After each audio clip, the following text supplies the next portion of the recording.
Thank God it's Friday. But for some of us here, I don't think it's thank God it's Friday. But then it's a very good morning to you, and saying a very warm welcome to the Idea Morning Digest. And it's Friday, the 23rd of January 2026. Yes, I counted it again. My name is Cynthia Bassi, and of course, I am not alone. I am with Mary Ojomajo. Yes. And yes, I can say thank God it's Friday for me. Okay. For some people, it's thank God it's Friday. Okay, we are coming to you live from Idea TV studios. And yes, we have a whole lot packed for you today. We have top headlines, which is the first segment of the Idea Morning Digest. And next up, we will be, bringing you the discussion segment. But for the top headlines we have your way this morning, let me run you through the stories we are bringing to you this morning. First news is that 1 million at risk as food aid faces cuts in northeast Nigeria. And then Tinubu approves posting of ambassadors to France, United States and United Kingdom. And then the KOGI to raise 50 billion naira SUKUK for airport market. And Rwanda imports high genetic boost to boost dairy and meat production. That is what will be, that and more, not just that, that and more is what will bring in your way this morning. But then if you have comments, have opinions, have suggestions, we want you to follow us through the show. We want you to join the conversation, send in your thoughts to us at our social media platforms at Idea Television, and of course via our email at Idea TV Limited. But let's go on this quick break. We'll be right back.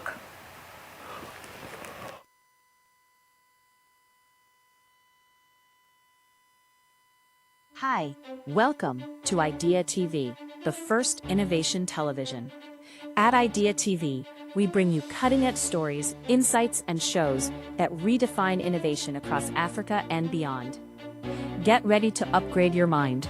Idea TV is your go-to destination for the latest trending news, cutting-edge tech, and innovative ideas that shape our future. From technology and innovations, business, health, education, and agriculture, climate solutions, science, and research. Stay ahead of the curve with us at Idea Television.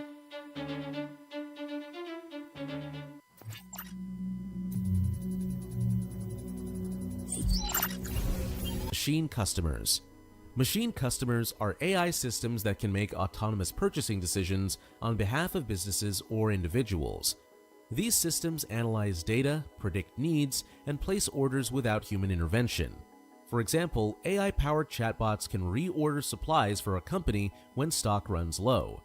While this trend improves efficiency, it raises concerns about control and accountability over automated processes. As companies explore this concept further, B2B and B2C transactions will increasingly rely on machine customers.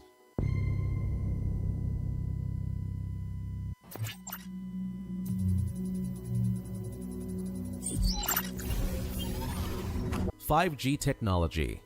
5G technology promises to be a game changer by delivering ultra-fast internet speeds, low latency, and the ability to connect millions of devices seamlessly. It's going to fuel the future of smart cities, autonomous vehicles, and IoT devices, allowing them to communicate in real time. However, 5G rollout isn't without hurdles. High costs of infrastructure and regulatory issues in some regions have slowed down implementation. By 2026, the 5G market is expected to be valued at $667.90 billion, with the US, China, and South Korea leading the change. The challenge? Cybersecurity risks and data privacy will remain top concerns as more devices become connected.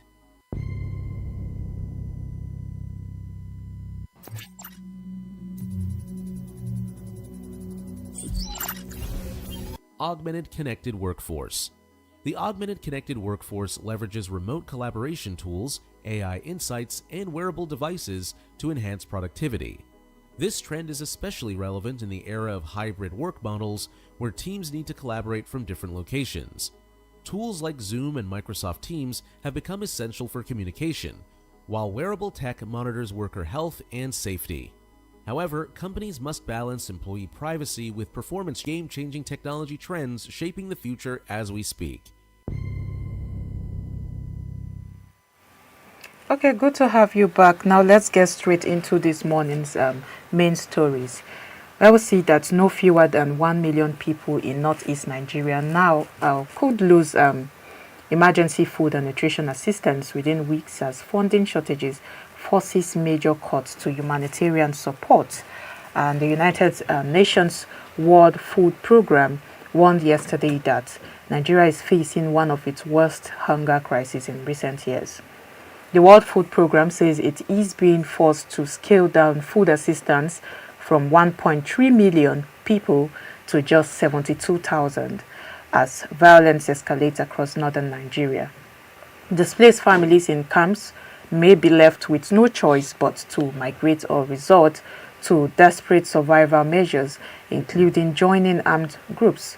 The agency says nearly 35 million people could face acute food insecurity during the coming lean season, with some communities in Borno State at risk of catastrophic hunger. The World Food Programme is urgently seeking $129 million to sustain operations over the next 6 months, warning that aid programs could shut down without immediate support.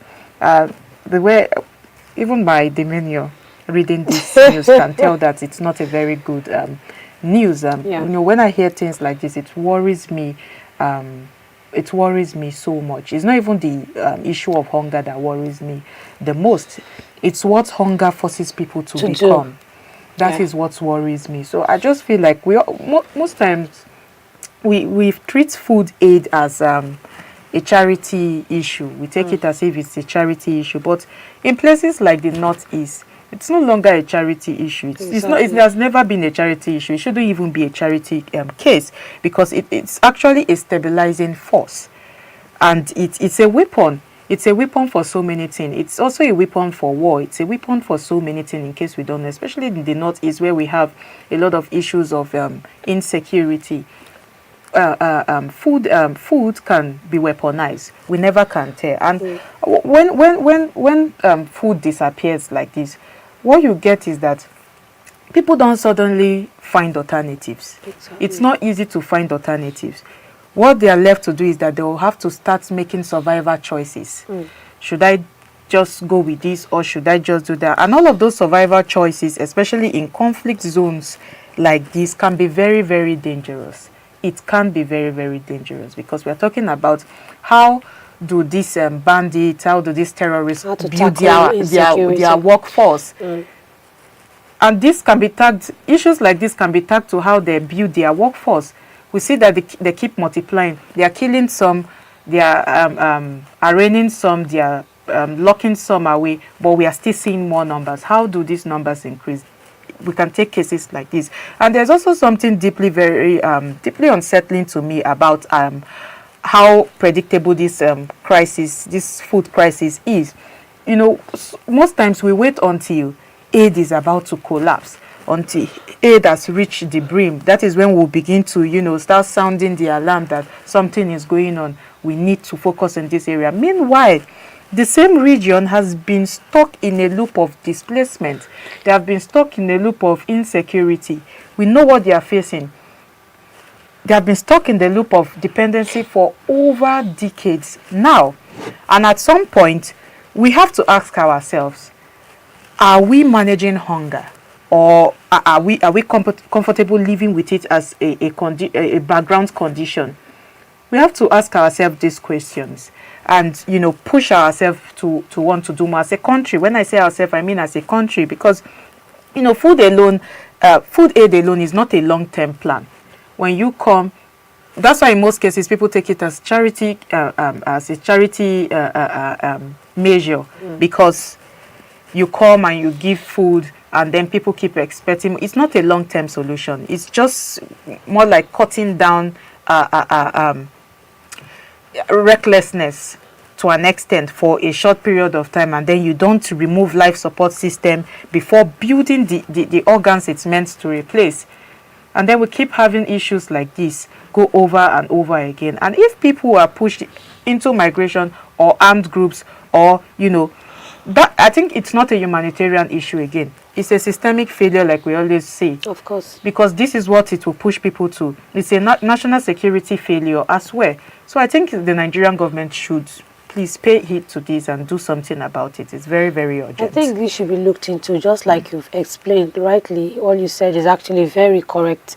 When we keep fighting insecurities, where do you think all this people keep coming from? Of course, if you do not eat well and you do not have means of survival, and someone is offering you a means where you can commit crime and get money to feed, you would want to buy the idea. You know, so we are actually pleading to the government to actually look into these cases, because it's actually not easy on their own part to. Nobody wants to stay hungry for a very long time, because of course if you eat, you have strength to do other things. When you don't eat, you start thinking about crimes that you would commit. I would call it crimes because most of them do not have legal way of getting money to feed themselves. The community that is Of already course, scattered. the community is by already terrorists scattered. and all. Okay, so that would make these bandits have more recruits into Exactly. their camp, because if they're offering you something you know can last a little bit longer for you, that can sustain you, you would want to fall into that plan. So, like you rightly said, the government should look into it very fast so that to prevent all this from happening. I think that brings us to our next story. The President Bola Tinubu, has approved the posting of 3 ambassadors-designate to key diplomatic missions in France, the United States, and the United Kingdom. And the approval was announced on Thursday in Abuja by the presidential spokesperson Bayo Nanuga. Ambassador Ayodele Oke is to serve as Nigeria's ambassador to France. Colonel Lateef Are as ambassador to the United States, and Ambassador Aminda Hatu as High Commissioner to the United Kingdom. All 3 nominees had earlier been confirmed by the Senate. The President has directed the Ministry of Foreign Affairs to formally notify the host governments in line with diplomatic procedure, paving the way for the envoys to assume duty after delays previously linked to funding constraints. And then, yes, talking about diplomatic presence, I think diplomacy, first of all, is about presence. Yes. It's not. It's about presence and absence too. Let me even put it that way. Especially prolonged absence, it sends a message. For a very long time, that's our diplomatic space have been vacant. So I think it sends a message to us that whether we like it or not, we have to fill up this space, and that is when the president, took to his feet and say we have to fill up this space. And for a country that wants foreign investment like Nigeria, a country that is still battling to, get stronger foreign ties, trade ties as well, and global influence, and leaving major missions effectively in limbo was never a good look at all. So I think that vacuum we have left for that long, it's not so good. But I like the fact that we are now coming to terms with it and seeing that we are filling up that space. And what I find really interesting about this, when I look at this story, is that these postings comes after delays tied to funding, because that was what the delays were tied to. That's funding, because of there was a funding gap. And I think that detail matters too, because it tells you that diplomacy isn't just about foreign ideas. It's about budget priorities. So when budget is being carried out, all of these things too need to be put into considerations. You can't claim global relevance while underfunding the institutions meant to project it. Exactly. So it needs to be put in place. And now I think what a lot of people will not say about when it comes to appointing ambassadors. Appointing ambassadors, first of all, is the easy part. But I always talk about the deeper, how should I put it? The deeper roles, the main roles, the core roles of, these ambassadors have to play. And that test will not come just like that. It is whether these envoys are empowered, to do more than attend receptions. We want to see them do more than attend conferences. We want to see them do more than attend, meetings and whatnot. Nigeria needs aggressive economic diplomacy. We need people who understand trade negotiations. Like I always say, we need people who are knowledgeable, who are learned, who are learned about diaspora engagement, about security corporations too, about a whole lot of things here, and how to repair that Nigerian image out there. And anything less, I just feel is just a symbolism, and symbolism doesn't negotiate visas. These are the people who put in place to negotiate all of these things, to see that investment comes into the country, capital, they attract capital back to the country, fix all of those perception problems. This is their jobs, and diplomacy doesn't always make headlines in Nigeria. It doesn't always make headlines because most times we'll see fuel prices, this, that, all of those things will make headlines in Nigeria. But when we see cases like that, we just feel like, they are appointing another. But it's a very, very important matter. And this move is very, very important. I think it hits at a very strategic nerve center of Nigerian foreign policy. And like I've said before, of trade and of security cooperation. So we want to see what, these new ambassadors are going to do. Exactly. We're looking forward to seeing what the new ambassadors appointed are going to do, in as much as we're looking forward to that way. I also feel that most of us, the youth, we do not pay attention to politics, especially when it comes to nominees. We just feel like, okay, they've chosen the people they want to choose, so let's just move ahead. But with this now, I feel that we should, put our eyes down to know if these people are in the office to do their works. Like you said, it's beyond attending conferences and all. And secondly, it's I like the fact that it has been funded for it to take place. You see, most budgets have been passed, but no funding, lack of funding makes it delay. But the fact that it's been stated here that it has been funded and they are to resume their offices and start their jobs, I just know that, should I say, I have faith that they are going to fully asset-backed and used strictly for infrastructure in line with Islamic finance principles.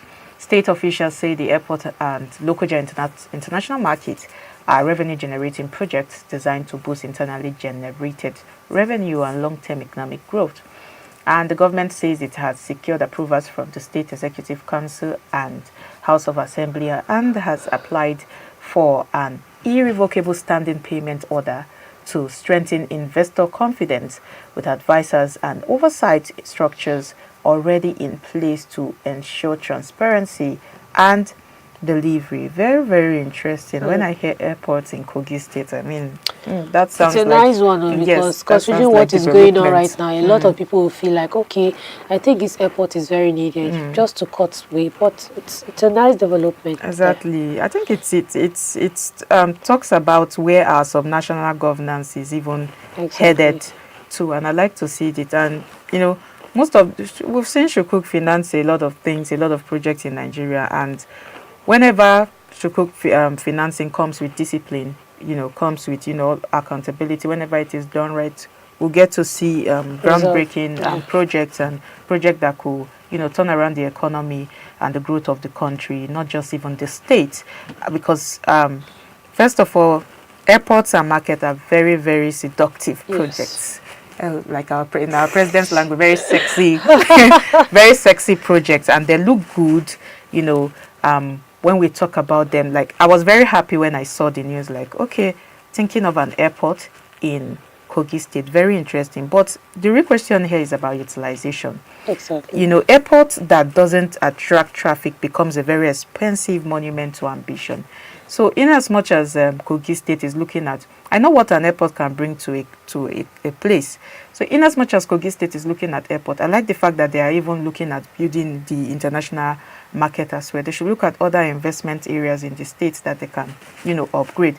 Because I wouldn't want to use most people would not want to use a certain route where they know they cannot gain, so much. And I think also markets too as well, they only generate revenue if trade flows into them naturally, not by government decree. Exactly. So it's not about opening a very big market. If you don't make the market standard, if you don't open up KOGI State and make KOGI State what it should be, then the market will just be there looking at Stagnant. everybody. Yes, it will just be left stagnant. And I do not like the attempt to build investor confidence through safeguards. And then Nigerians are no longer impressed by, Nigerians these days are no longer impressed by approvals alone. Exactly. They want to see real workings. They want to see, they want to Practical. see it put into practical actions. And we've seen too many fully backed projects. We've seen a lot.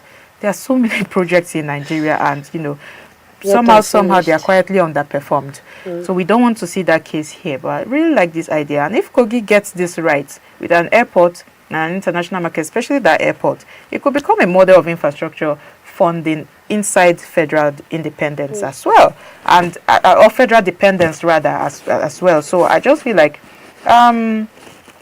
it's a good one here, but they shouldn't get it wrong, because it will add to the growing list of debts we have, and debts will not be justified by all of these future promises. We have to see real workings. At least they should make KOGI people smile for the first time, because Okay. a lot of projects have been ongoing. They are not yet finished.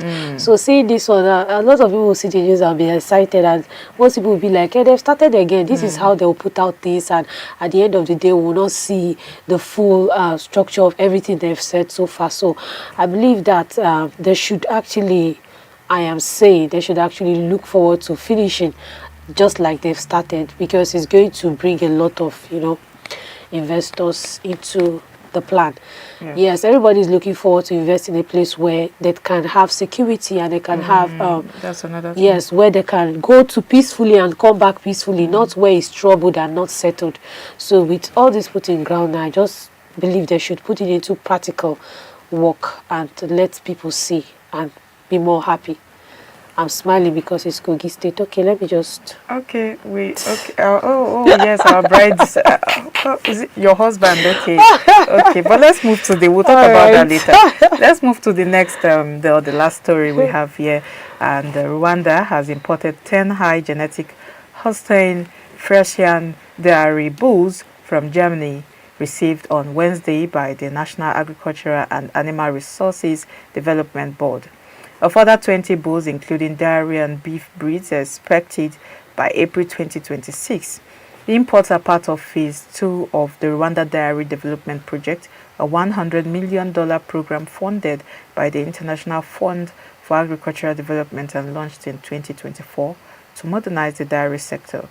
Authorities say the bulls will strengthen the National Artificial Insemination Program, speed up genetic improvement, and raise milk and meat yields nationwide, helping farmers access high-quality breeding without buying expensive stock. I think this is sounds very, very interesting. Might look like, what are we doing with this? This is a small issue. This is not our issue, but it is when I talk about long-term planning, this is what I mean about long-term planning. I think this is a master class in long-term thinking.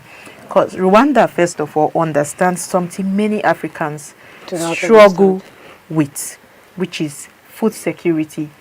They understand that food security is not just about land, it's about productivity. Exactly. It's about science, and it's about systems. That is what they are doing with this project. I think instead of telling farmers to work harder, what Rwanda is doing here is that they are trying to upgrade inputs. How else can farmers work harder in this time where everybody is moving on the fast pace? We need efficiency. So instead they are looking for ways to upgrade inputs so that it can, support farmers. Better genetics mean better yields. Of course. It means more income for farmers too as well. It means good food for people. It means less pressure on the land as well.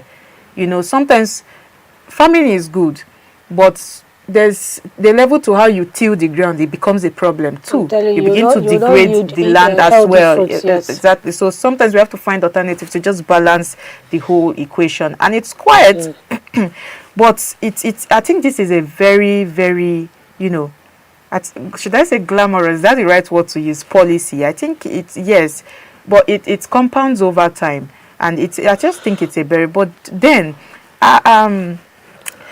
I just want to cite a comparison here because Rwanda plants agriculture like, should I say, like an industry. Why we see that many of us, especially many other African countries, we treat it like, we treat agriculture like it's a fallback option. Exactly. And I take the case of Nigeria. We are very big on agriculture, yet we do not prioritize agriculture that the way we should. much, the Yes. way we should. I think Rwanda is doing a very wonderful job with this, policy, because they are investing in breeding programs so farmers don't have to gamble their savings. You know, in Nigeria, so many times, just till last week we talked about this, farmers will come out and talk about, you know, credit facilities, how they are not even getting access to it, talking about savings and all of those things. And this is what they don't have to gamble about savings on livestock any longer. And that's respect for farmers as entrepreneurs, not charity cases. So they understand that farmers are actively involved in the value chain. They have a very huge role to play in the value chain. Take the US, for instance. Farmers are highly respected. That's because of they understand the system. They understand where everybody, the role everybody have to play. So, and this is what Rwanda is doing in this case here. I think the bigger lessons here is not just about, we're not talking about just the cows, because we are talking about dairy and milk here. Yeah. It's about intent. It's about the intent, being intentional. Yes. When a government is serious about food systems, these are things we will be seeing. It will show in this kind of deliberate and unflashy decisions. Yes. It will actually display. Like you said, we here in Nigeria, we feel that farming system is all about farming what you can sell at the moment, consume, and then make your money and move on. Even when farmers come out to cry like, okay, this is what we need to help us, you see the government paying no or less attention to it. Like everybody is just being relaxed. Okay, last we'll get something to eat. Yes. But these people are putting quality effort to make sure that their farmers are actually very comfortable and they have respect, respect for farming. You cannot see youth this day that will tell you, I want to be a farmer. Everybody is aiming high and looking at farmers in dirty work like, oh, good for us. Yes, I think all African countries should, imitate this system. I don't want to use the word copy. It's a very good and transformational. I don't know, forward thinking. I just like the forward thinking that there is productivity. We are talking science. We are talking of systems. But then, that's the much we can bring your way on the news review segment. Here's the recap of the news. The augmented connected workforce leverages remote collaboration tools, AI insights, and wearable devices to enhance productivity. This trend is especially relevant in the era of hybrid work models where teams need to collaborate from different locations.